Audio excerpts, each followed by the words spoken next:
Hello friends, this is your friend Sherlock and I will be bringing medicine case discussion from the eye of our very favorite detective Sherlock Holmes.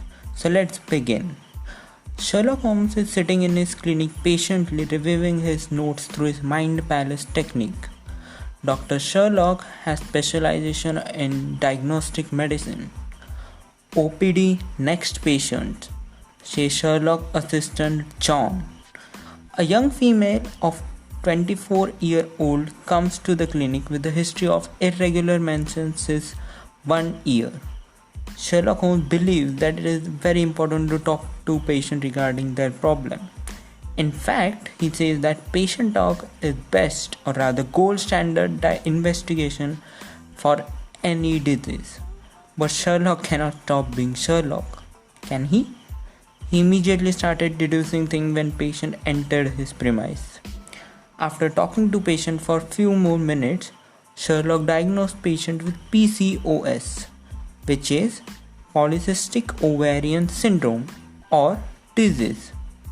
Obviously, for proper treatment, Sherlock Holmes told young female to visit OBGYN. Patient thanks Dr. Sherlock and goes out of clinic.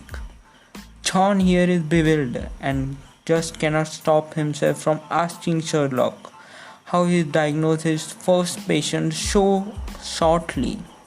Sherlock explains, "You see, the first clue lies in her age. 24-year-old. She is young.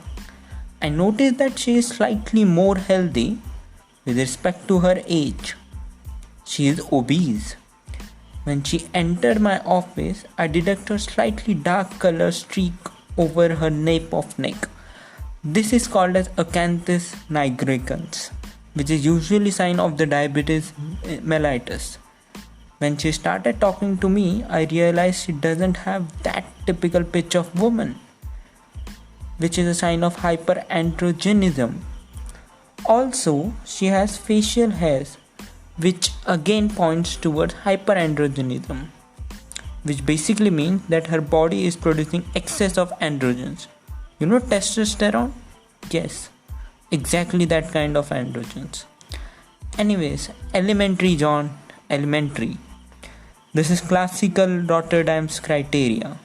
Hyperandrogenism manifested as hirsutism, facial hairs, remember? Ovulatory dysfunction. Her chief complaint, in fact, was irregular cycles, which were painless. And obviously, just we are mentioning ovulatory dysfunction, PCOS can also present as amenorrhea and menometrorrhagia, which is usually fancy name for excess of an estrogen related heavy bleeding. Also, there is USG finding, which I obviously didn't do because other 2 points were satisfied. You only need 2 points to be satisfied to diagnose patient with PCOS. Other findings with just risk factor, not diagnostic criteria for PCOS, such as obesity, diabetes, remember the small streak color? Yes, and her age, obviously. So that's it, friends. This is the small podcast and I know this. So, but if you are thinking that I didn't mention about third point of Rotterdam's criteria, do not worry. After every podcast case discussion, there will be a segment about detailed explanation of disease in next podcast. Stay tuned.